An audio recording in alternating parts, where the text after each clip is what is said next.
जय हिंद दोस्तों।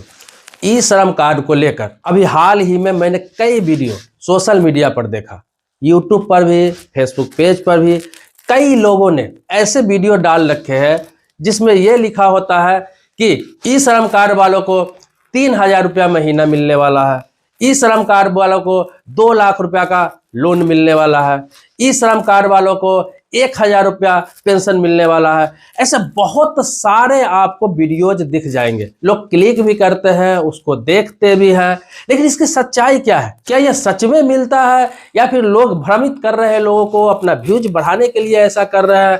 आज सारी चीजों को क्लियर करूंगा। अब देखिए, ये पैसा मिलेगा या नहीं मिलेगा, अगर मिलेगा तो किस परिस्थिति में मिलेगा, और अगर नहीं मिलने वाला है तो इस कार्ड की आवश्यकता है या नहीं, बनवाना चाहिए या नहीं, कार्ड को रखना चाहिए या नहीं, सारी बातों को बताने जा रहा हूं। पूरे वीडियो में आप बने रहेंगे। बहुत दिनों बाद आपसे रिक्वेस्ट कर रहा हूं कि इस वीडियो को आप लाइक जरूर करेंगे। मैं बहुत सीधा और सिंपल भाषा में आपको बता रहा हूं कि ई श्रम कार्ड जो बनवाया गया था, यह भारत सरकार की योजना है। ये लगभग सभी लोगों को मालूम है।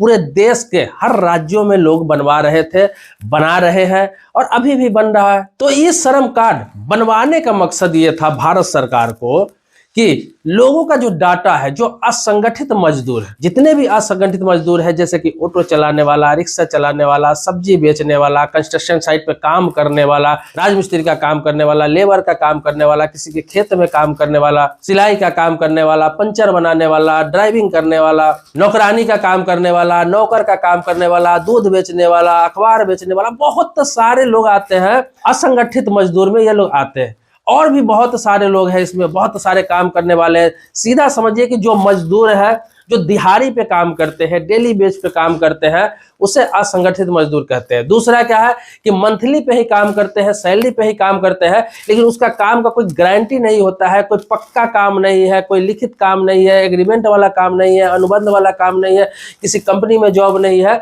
ऐसे ही किसी के पास काम कर रहे सैलरी पर, वो सब असंगठित मजदूर में ही आते हैं। तो उनका डाटा तैयार करने के लिए भारत सरकार ने ई श्रम कार्ड बनवाया था श्रमिक के लिए कि आप लोग कार्ड बनाइए।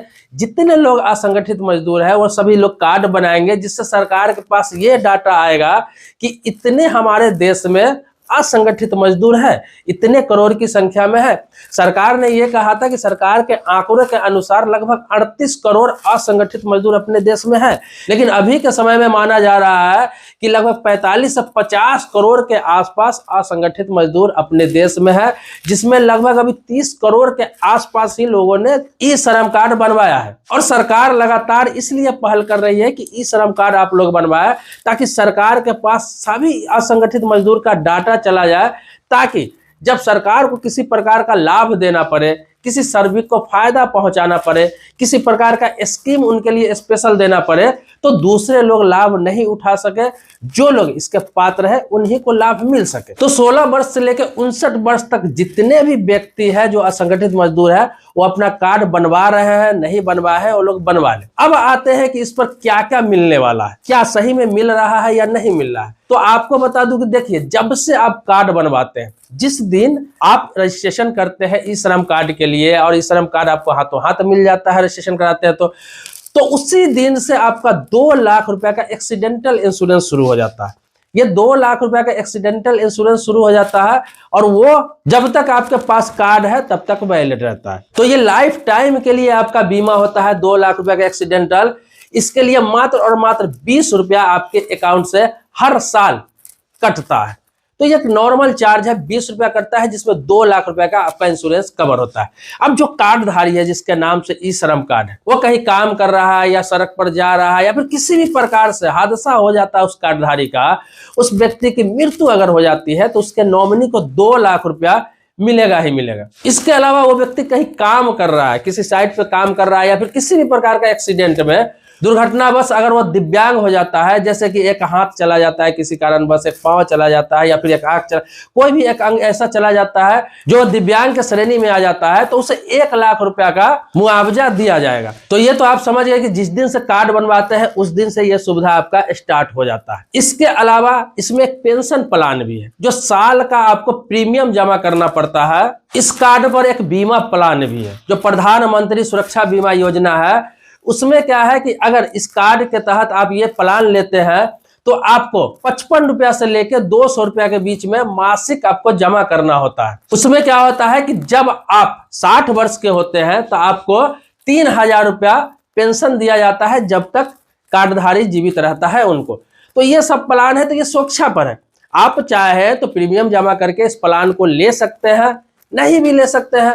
इसी तरह बीमा का प्लान है, आप चाहे तो ले सकते हैं, नहीं भी ले सकते हैं। ये 20 रुपया और 55 रुपया का छोटा मोटा प्लान है, लेकिन सभी में शुल्क थोड़ा बहुत लगता है, नाम मात्र का शुल्क लगता है, जो बिल्कुल ही ना के बराबर है। इस पैसे को अगर आप देखेंगे तो फिर लाभ नहीं उठा पाएंगे। चलिए, इन प्लान का आप लाभ न भी लेते हैं, फिर भी अगर ई श्रम कार्ड आपने बनवा रखा है, आप बीमा प्लान का लाभ नहीं लेते हैं, एक्सीडेंटल इंश्योरेंस का लाभ नहीं लेते हैं, कोई दिक्कत नहीं है, लेकिन फिर भी ये कार्ड असंगठित मजदूर के लिए बहुत फायदेमंद है। वो इसलिए है कि आने वाले समय में जब सरकार के पास सारे असंगठित मजदूर का डाटा चला जाएगा, जो उनका तय सीमा है, जो उन्होंने टारगेट कर रखा है, तो उनका सारा डाटा जब उनके पास चला जाएगा, ये भले ही इसमें 1 साल और लगे, 2 साल और लगे, लेकिन सारा डाटा जिस दिन चला जाएगा तो सरकार क्या करने वाली है कि जितना भी मजदूरों के लिए कोई भी प्लान हो, कोई भी स्कीम हो, कोई भी योजना है, किसी प्रकार का लाभ पहुंचाना है, अब डायरेक्ट ई श्रम कार्ड वाले को ही दिया जाएगा, बीच में कोई बिचौलिया नहीं होगा।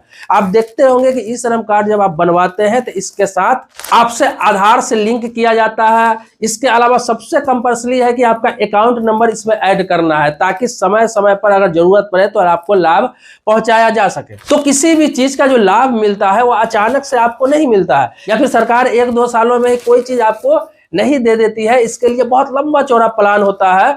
तो सरकार की यह मंशा है, और सरकार कई बार कह भी चुका है, मंत्रालय की तरफ से कई बार घोषणा भी हो चुका है कि आने वाले समय में बहुत सारे ऐसे प्लान हैं जो डायरेक्ट ई श्रम कार्ड जिनके पास है उन श्रमिकों को दिया जाएगा। इसीलिए उनका डाटा तैयार किया जा रहा है। ये भविष्य में आपको फायदा पता चलेगा। दूसरी बात यह है कि इस कार्ड के लिए आपको किसी प्रकार का न कोई शुल्क लग रहा है, ना ही किसी प्रकार का कोई चार्ज लिया जा रहा है, ना ही उससे आपका कोई नुकसान हो रहा है। तो बना के सिर्फ आपको रख लेना है, या फिर आपने रख रखा है तो ये भविष्य में आपको फायदा देगा। ये एक श्रमिक का पहचान भी है। ये नेशनल लेवल, इंटरनेशनल लेवल पर जब कभी काम करने जाएंगे तो आपका ये एक योग्यता के तौर पर काम करेगा कि आप इतने दिन से इस काम को कर रहे हैं, आप इस चीज में स्पेशलिस्ट है, तो इस चीज में भी आपको फायदा आने वाला है। तो मैंने आपको बता दिया कि क्या क्या लाभ मिलता है। 2 लाख का बीमा, जिसके लिए 20 रुपया हर साल जमा करना है। अब 3000 रुपया 60 साल की उम्र के बाद पेंशन लेना चाहते हैं तो 55 रुपया से लेकर 200 के बीच जैसा प्लान है उस हिसाब से हर माह आपको प्रीमियम देना है। तो ये 2 प्लान है जिसमें थोड़ा बहुत शुल्क लगता है, ये फ्री में नहीं है। और जितने भी आपने वीडियो देखा होगा जिसमें कहा जाता है कि 5000 रुपया महीना मिलने वाला है, 1000 महीना मिलने वाला है, 3000 महीना मिलने वाला है, इस तरह का ई श्रम कार्ड पर कोई भी किसी प्रकार का प्लान नहीं है। इसीलिए भ्रमित ना हो, आप कोई उम्मीद भी ना रखें, क्योंकि सरकार इस तरह का कोई भी प्लान अभी ई श्रम कार्ड पर नहीं लाई है और न ही भविष्य में लाने वाली है। ये 2 प्लान है जो मैंने आपको बताया है, जिसमें थोड़ा बहुत शुल्क लगता है, लेकिन फायदे इसके बहुत है। दूसरा है, भविष्य में कोई अगर सरकार स्कीम देती है, योजना देती है, कोई फायदा पहुंचाती है, तो इसके लिए कोई शुल्क आपको जमा नहीं करना है। वो डायरेक्ट जिसके पास ई श्रम कार्ड है, ई श्रमिक है, उनको सरकार फायदा देगी, लाभ देगी। या फिर रोजगार योजना के तहत आने वाला समय में हो सकता है आपको सब्सिडी फ्री या फिर इंटरेस्ट फ्री सरकार लोन दे। बहुत सारी चीजें हो सकता है, जैसे कई राज्यों में राज्य सरकार कर रही है। तो ये समय की गर्त में है, लेकिन आने वाले समय में कभी न कभी इससे आपको बहुत सारे फायदे होने वाले हैं। इसीलिए आपके पास कार्ड है तो आप घबराए नहीं। आप ये मत सोचे कि इसको फायदा नहीं मिलने वाला है, क्योंकि इसमें किसी प्रकार का कुछ लग नहीं रहा है। जो लोग नहीं बनवाए हैं वो जरूर बनवा ले, क्योंकि ई श्रम कार्ड जो है वो एक नेशनल आइडेंटिटी भी है, आपका वर्क के लिए नेशनल आइडेंटिटी है। इसीलिए इसे बनवाकर आप जरूर रखें। ई श्रम कार्ड एक ऐसा कार्ड है जो आने वाले समय में आपको आधार कार्ड की तरह काम करेगा। आधार कार्ड को अभी देख रहे हैं, आज से 10 साल पहले आधार कार्ड का कोई वैल्यू नहीं था। लोग नहीं बनवाना चाह रहे थे, लोगों को जबरदस्ती बनाया गया, कन्वेंस करके बनाया गया, लोग इसकी वैल्यू को नहीं समझ रहे थे। लेकिन आज के डेट में आप देख रहे होंगे कि बिना आधार कार्ड का ना आपका अकाउंट खुलता है, ना आपको सिम कार्ड मिलता है, ना कहीं होटल में ठहरने जाते हैं तो आपको कमरा मिलता है। इसके अलावा किसी योजना का लाभ लेने जाते हैं तो आपका आधार कार्ड खोजा जाता है, वोटर आईडी के लिए आधार कार्ड, राशन कार्ड के लिए आधार कार्ड, जनगणना के लिए आधार कार्ड, आयुष्मान भारत कार्ड के लिए आधार कार्ड, मतलब कोई भी योजना का लाभ लेना चाहते हैं, चाहे सरकारी हो चाहे प्राइवेट, चाहे किसी प्रकार का कोई कार्ड बनवाना चाहते हैं, किसी प्रकार का कोई आइडेंटिटी बनवाना चाहते हैं तो आपको आधार कार्ड देना ही पड़ता है। मतलब बिना आधार का किसी का कोई पहचान ही नहीं है, इंसान का लिंक कराना ही है हर चीजों को। तो इसी प्रकार से आपको बता दूं कि आने वाले समय में कुछ ही सालों में, ये 1 से 2 साल में ऐसा होने वाला है कि आपको जो श्रमिक है उनके पास अगर ई श्रम कार्ड है तो उसी से लिंक होकर उनके सारा योजना को लाभ मिलने लगेगा। जो भी योजना सरकार लॉन्च करती है, क्योंकि सरकार के पास डाटा चला जाएगा, सरकार को पता हो जाएगा कि इतने श्रमिक है, इसके अलावा मुझे किसी को कुछ नहीं देना है। तो हो सकता है कि आने वाले समय में अंत्योदय योजना का लाभ हो गया, आयुष्मान भारत कार्ड योजना का लाभ हो गया, प्रधानमंत्री आवास योजना का लाभ हो गया, रोजगार गारंटी का लाभ हो गया, ये सारी चीजें ई श्रम कार्ड वालों को ही मिलेगा। अब उस समय आप बनवाने जाएंगे तो हो सकता है कि उस समय कार्ड बनाने के लिए आपको बहुत सारे टर्म कंडीशन फॉलो करना पड़े और ना बने आपका। तो अभी मौका है, अगर जिनका नहीं बना है वो बनवा के रख लीजिए। सरकार बार बार पहल करती है, इसके लिए प्रचार करती है, इसके लिए जागरूक करती है, तो आप बनवा के रख ले। जो लोग बनवाए हुए हैं उन्हें आज न कल भविष्य में जरूर सरकार फायदा पहुंचाएंगी, क्योंकि सरकार कोई भी चीज बनवाती है उसके पीछे बहुत बड़ा मनसा छुपा होता है, बहुत बड़ा मकसद रहता है। तो दोस्तों आपको बता दूं कि इससे किसी प्रकार का कोई नुकसान नहीं है, फायदा ही फायदा है। आपको इससे संबंधित अगर कोई मन में सवाल है, कोई प्रश्न है, कुछ पूछना है, कुछ जानना है तो आप कमेंट बॉक्स में जरूर लिखेंगे। इसके अलावा आपको बता दूं कि कोई भी गवर्नमेंट स्कीम, सरकारी योजना से संबंधित किसी विशेष स्कीम पर आप प्रॉपर वीडियो चाहते हैं तो कमेंट बॉक्स में लिखिए, उस टॉपिक पर वीडियो जरूर बना दूंगा। अगर सब्सक्राइबर नहीं है तो चैनल को सब्सक्राइब करिए, लेकिन सब्सक्राइबर है तो इसके लिए आभारी हूँ आपका। मिलते हैं नेक्स्ट वीडियो में एक नए टॉपिक के साथ, तब तक के लिए शुक्रिया, धन्यवाद, जय हिंद दोस्तों।